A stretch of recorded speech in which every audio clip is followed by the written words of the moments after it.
¿qué tal amigos del Sol de Puebla? Yo soy Yaret Carcaño y en esta ocasión vamos a estar platicando con el diputado federal Ignacio Mier Velasco. Diputado, un gusto tenerlo en el estudio. Yaret, es un honor para mí, un gusto, más para mí.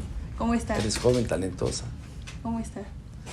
Pues además de con unos años más que tú, muchísimos más que tú, con el gusto de saludarte.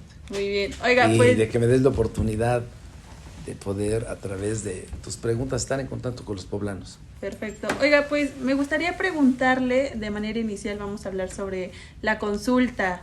¿De dónde surge esta idea para querer realizar una consulta y saber si los ciudadanos quieren que los ministros sean electos por el voto popular? Mira, fue por la coyuntura, son momentos históricos, ¿no?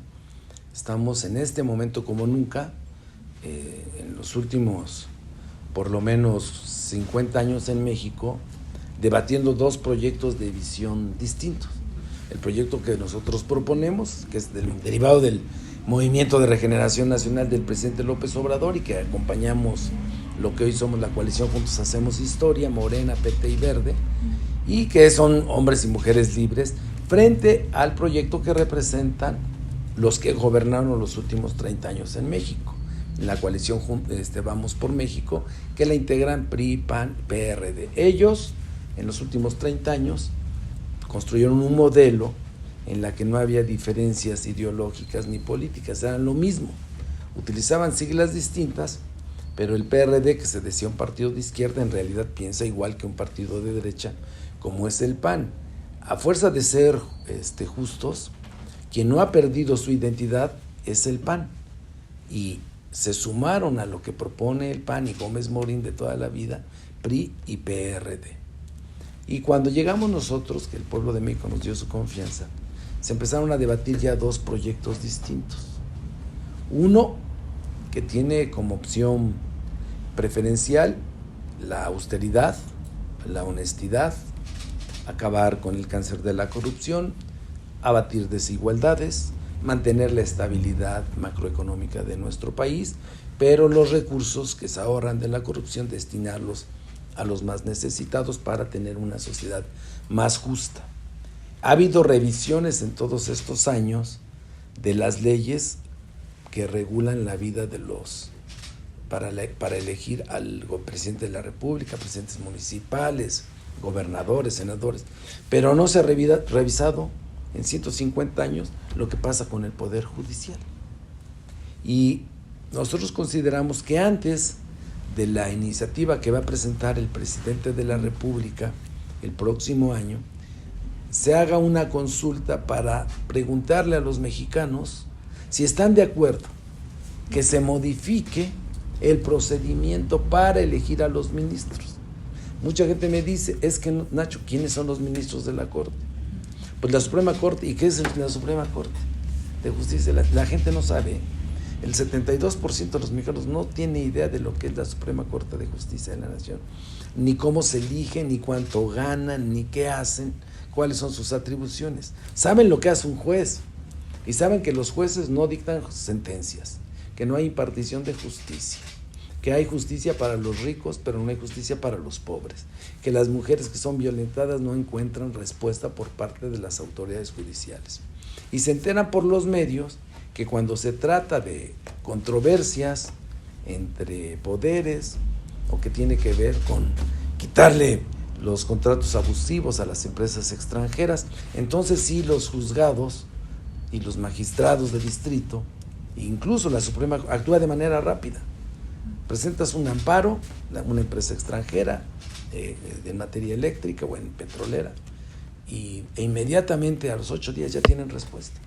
Y hay gente que fue víctima de un asalto en una carretera federal, que atentaron contra su vida, contra su patrimonio, o que son acusados injustamente y que pasan 10, 15 años sin que tengan respuesta. Entonces nosotros nos preguntamos, ¿es necesario reflexionar, que nos demos la oportunidad en este momento histórico, de que sepamos qué hacen, cómo lo hacen, cómo los designan, quién los designa, por qué no lo elige el pueblo, por qué lo eligen los senadores y los senadores lo hacen a través de cuotas de los partidos, como sucedía con el INE? Entonces, esta oportunidad Es una buena oportunidad, con comunicación, sin sobresaltos, sin ofensas, de manera democrática. Primero hacer un ejercicio de parlamento abierto, que lo vamos a hacer, ya estamos invitando especialistas, ya nos aseguraron su participación constitucionalistas, que piensan como algunos como nosotros y otros no como piensan como nosotros, porque de eso se trata, de que todos pensemos de manera distinta y que lleguemos a un acuerdo. Los que están a favor de que sigan las cosas igual, que en la persona del abogado Diego Valadez, que fue procurador con Carlos Salinas, imagínate cómo piensa él, ¿no? Pues no va a pensar como yo, pero está bien, no tenemos que pensar todos iguales. O el ministro Cosío, que estuvo muy ligado a Fox, a Felipe Calderón y a Peña, pues tampoco piensa como... Pero hay quienes piensan que sí debe de revisarse el procedimiento. Conclusión, el procedimiento es muy sencillo.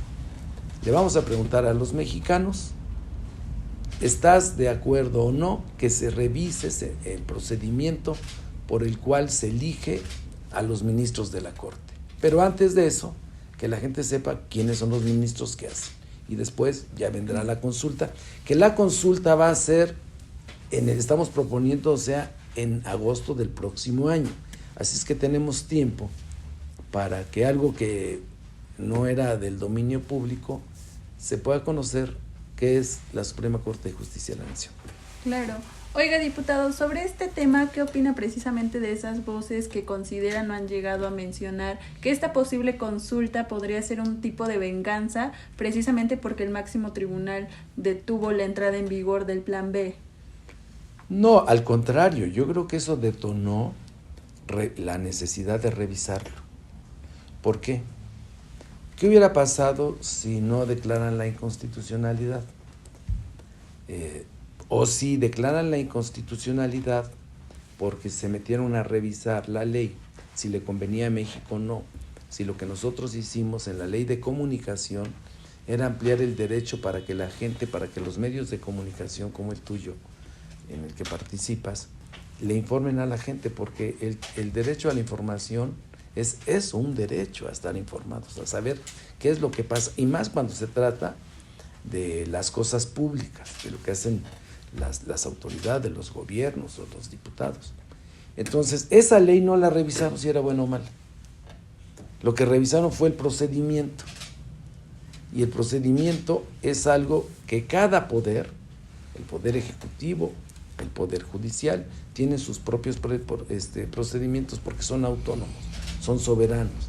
Y ellos revisaron el procedimiento que utiliza la Cámara de Diputados, que se ha utilizado durante mucho tiempo. Fíjate cómo son los ministros, para que la gente sepa. En 2013-14 entregaron el petróleo y la electricidad básicamente a empresas extranjeras con la privatización, y dijeron que iba a bajar el precio de las gasolinas, de los combustibles, de la energía eléctrica. Y la entregaron a empresas extranjeras, y fue lo contrario. Subió de manera escandalosa. Y esa fue una reforma constitucional. Y la hicieron a la 1 de la mañana, un 12 de diciembre, que es una de las fiestas más significativas para los mexicanos, en 40 minutos. No discutieron nada, la aprobaron. Y aquí en Puebla, como era reforma constitucional, lo hicieron en 12 minutos. Y ahí sí la Corte se quedó callada. Muchos de los actuales ministros, al menos la mitad, ya estaban y no dijeron nada.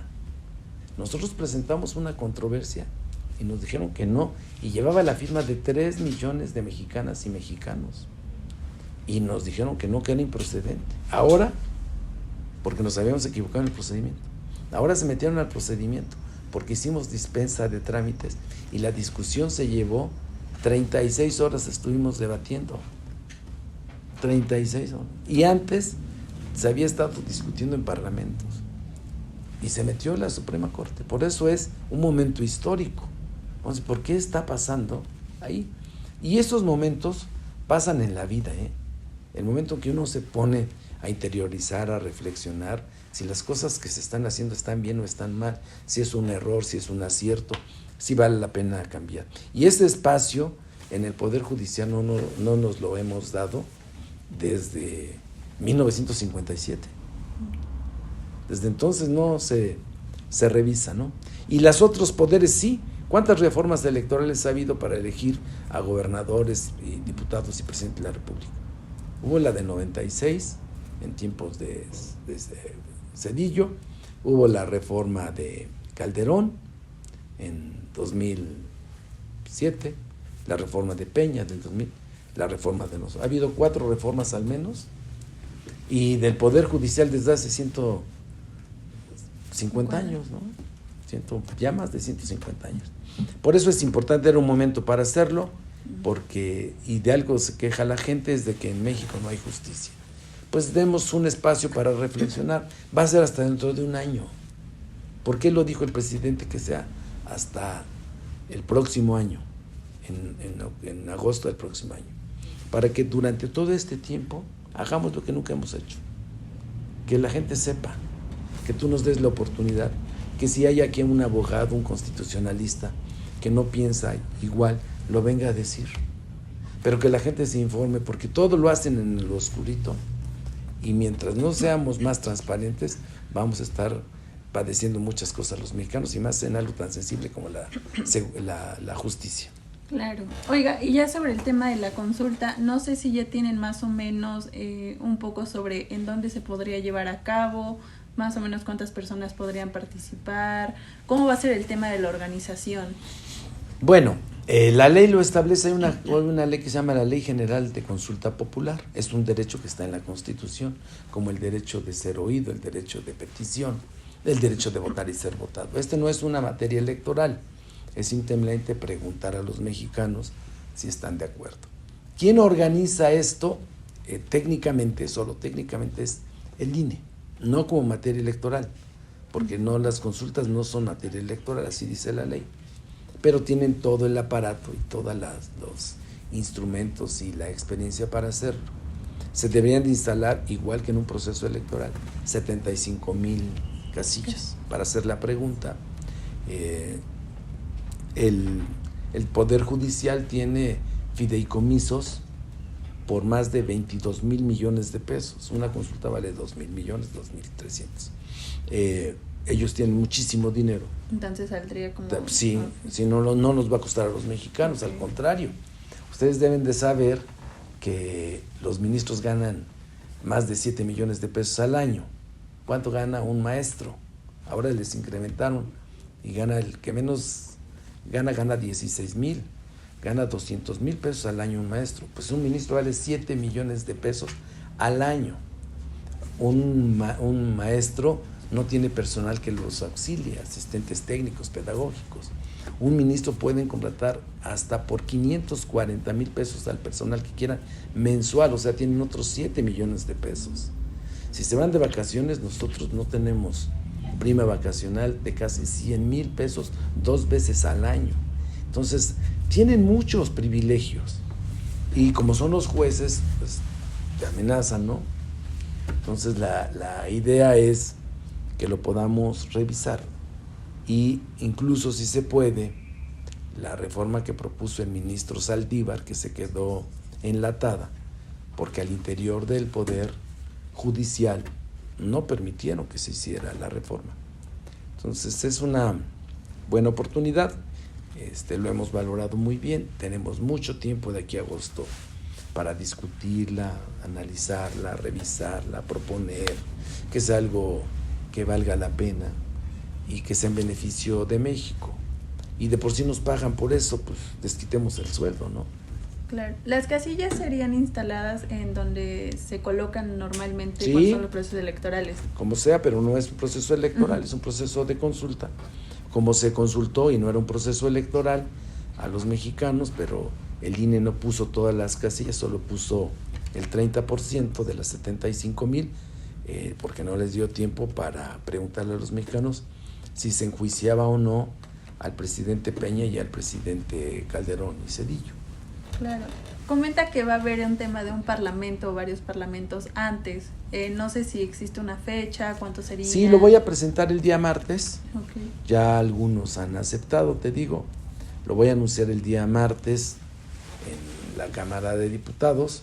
Ya definimos un formato para que antes de que se haga la solicitud, porque no es una iniciativa, Las consultas populares no son iniciativas, son solicitudes que se hacen a la mesa directiva, se revisa la pregunta, se revisa su constitucionalidad, se manda a la Corte, fíjate, la que va a revisar la pregunta es la propia Corte, el Poder Judicial, la Suprema Corte de Justicia, y si la aprueban, se vota en el Pleno de la Cámara de Diputados, previa votación en la de senadores también, las dos cámaras participan. Y entonces ya estaremos en posibilidades de, una vez aprobada, de realizarla en el mes de agosto. ¿Y qué pasaría si la Corte no la aprueba? Pues ahí quedaría nuevamente en evidencia qué es lo que quieren, si ellos se protegen a sí mismos, ¿no? Ahora, si ellos dicen que es materia electoral, la pregunta sería, ¿por qué razón en todo este tiempo el Tribunal Electoral no conoce de las impugnaciones que hay? Por ejemplo, si tú fueras candidata a diputada y hay sospecha de que hubo irregularidades, cualquier otro de los contra los que competiste puede presentar una impugnación, lo hace ante el tribunal en materia electoral. Cuando eligen a un ministro de la Corte, no acudes ante ninguna instancia, porque no hay. Lo ponen y pues ya. En cambio, ha habido candidaturas que se anulan, como la de Guerrero, al senador Salgado Macedonio, o como la de Michoacán, ¿no? O se anulan elecciones y se repiten, como aquí en Teotralco, en Puebla. Pero para un ministro tiene palabra de rey, ¿eh? Es el gobierno de los jueces. Ellos deciden si se equivocaron, si fue injusto, si hubo corrupción. Nadie puede decir nada. Claro. Son los intocables.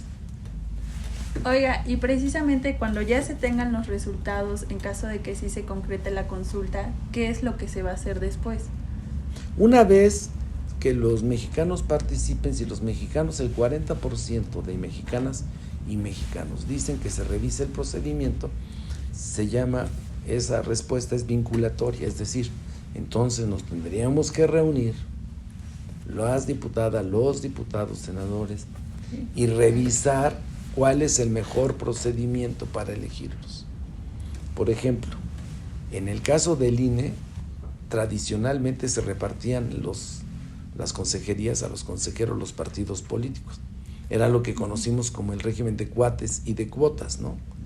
Yo soy mayoría, me tocan 2, a ti te toca 1 y me pongo de acuerdo con mis aliados y a quién se reparte el cuarto, ¿no? Así se lo repartían, así eligieron a Córdoba, a Lorenzo Córdoba y a todos los demás consejeros. Lo que yo propuse no fue renunciar a la mayoría que teníamos y que fuera realmente los más capaces, hombres y mujeres, mujeres y hombres, las más preparadas, las que tuvieran resultados, las que garantizaran imparcialidad, que garantizaran la legalidad, la transparencia y la honestidad en el cumplimiento de su función. Y ahí logramos por primera vez 2 cosas. Primero, que fueran insaculados, que no fueran cuotas, que fueron insaculados y que antes se hizo un ejercicio para que fueran los más capaces. Y segundo, que fuera una mujer. Por primera vez en 30 años una mujer es la que encabeza el INE. Lo podemos hacer igual y salió muy bien, nadie dijo nada, no hubo cuotas, no hubo cuates, fue un proceso democrático, no hubo sobresaltos, fue en la Cámara, en el Pleno, los medios de comunicación fueron testigos de cuál fue el procedimiento y entraron en la urna las 10 mujeres más preparadas y capacitadas para ese cargo y los 10 hombres. Y de ahí salieron los que finalmente quedaron como consejeros, que fueron los que fueron electos, incluida la presidenta. Claro, en caso de que los ciudadanos, los mexicanos dijeran, nosotros no queremos elegir a los ministros, ¿qué pasaría? ¿Igual considera que se enviaría esta reforma o...? Entonces entraría la reforma y tendría que haber un segundo parlamento abierto. Okay. Más discusión. Yo creo que no nos hace daño que la gente conozca, sepa y exprese sus puntos de vista, porque si nosotros le preguntamos a la gente y tenemos el respaldo de la gente, la posibilidad de equivocarnos es menor. Oye, también, diputado, sobre este tema, ¿no consideras que ya con miras al proceso electoral del 2024 la consulta podría ser interpretada como que buscas crear más simpatías con el presidente para finalmente concretar la candidatura. No, él la respaldó, porque él, igual que yo, mira, nosotros venimos de un movimiento democrático. ¿Por qué surgió nuestro movimiento? Porque en 2006 le robaron la presidencia al pueblo de México. No fue Andrés Manuel. Y no hicimos un movimiento violento, fuimos un movimiento pacífico. Consideramos que lo que necesitábamos era que la gente estuviera más informada y participara más. Lo hicimos en 2002, a mí me tocó coordinar aquí en Puebla, aquí ganamos en Puebla. Sin embargo, el dinero y el exceso de gasto por parte entonces de Peña Nieto hizo que Peña Nieto fuera el presidente de la República, y nos mantuvimos firmes, no generamos ninguna violencia, continuamos trabajando, buscando democracia en México. Finalmente 30 millones de mexicanos votaron por Andrés Manuel López Obrador y logramos las reformas que hicieron posible los programas sociales en la Constitución, 12 millones de adultos mayores, en el caso de Puebla 500,000 adultos mayores están siendo beneficiados, y eso significa para nosotros algo muy importante. Significa, primero, que fuimos congruentes y consistentes en garantizar eso. Segundo, nos comprometimos a acabar con la corrupción y que los recursos de la corrupción sirvieran para financiar los programas sociales. Y no hemos contratado deuda. No se han incrementado los combustibles ni los energéticos, incluida la electricidad y la gasolina. Y el precio del peso mexicano con relación al dólar está como nunca ha estado. Hay mayor inversión. A pesar del COVID, logramos mantener al país estable, a diferencia de otros, incluido Estados Unidos, que está sufriendo su economía, está más estresada que la nuestra.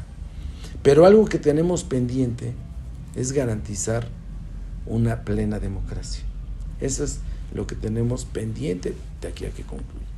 Y no quisimos hacerlo este año para que no dijeran eso.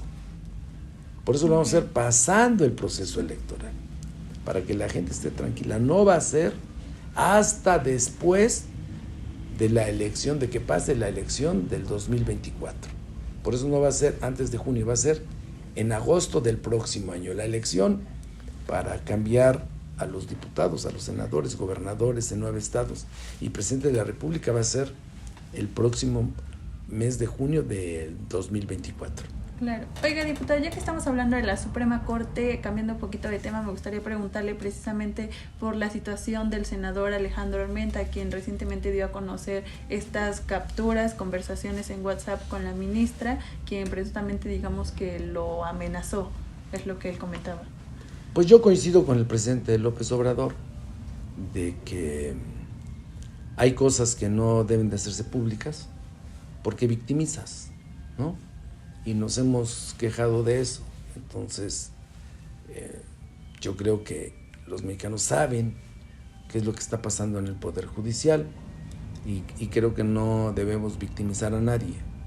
Y más si se trata de una mujer. Yo creo que hay que... todo en la vida se puede. Pero un político debe de ser prudente. Sí, debe de ser crítico, debe de ser frontal, sí debe de debatir, sí debe de defender con firmeza sus ideas, sus convicciones, pero utilizar los mensajes que en privado te envían, pues pone en duda.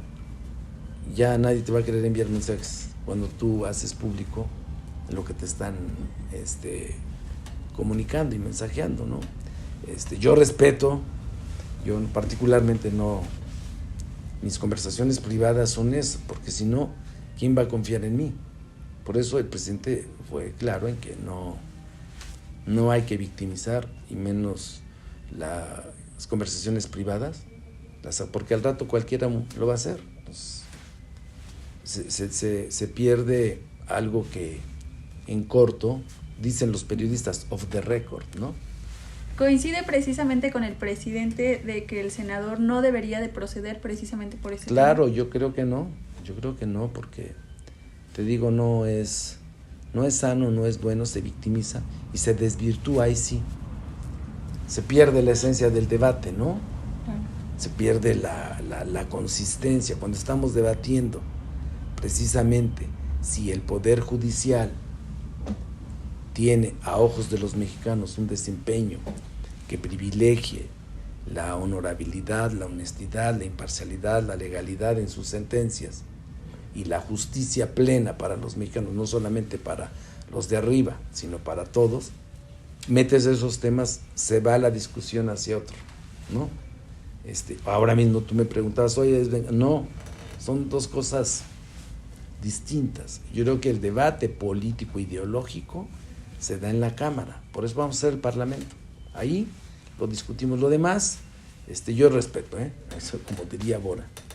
Yo respeto, pero no lo comparto. Pero son estilos, son formas de ver y hacer las cosas. Diputado, ¿algo más que guste agregar para nuestra audiencia?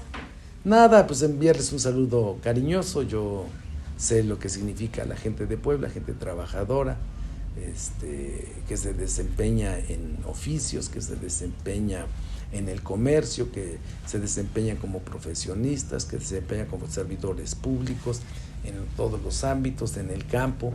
A todos decirles que este propósito, de verdad, créanmelo, es con el único de tener un país más democrático, más igualitario y más justo. Y la igualdad, la democracia, se logra cuando hay una discusión responsable, serena, respetuosa, y eso es lo que estamos haciendo. El libre tránsito de las ideas. Hace un momento comentaba con alguien, con eso concluyo.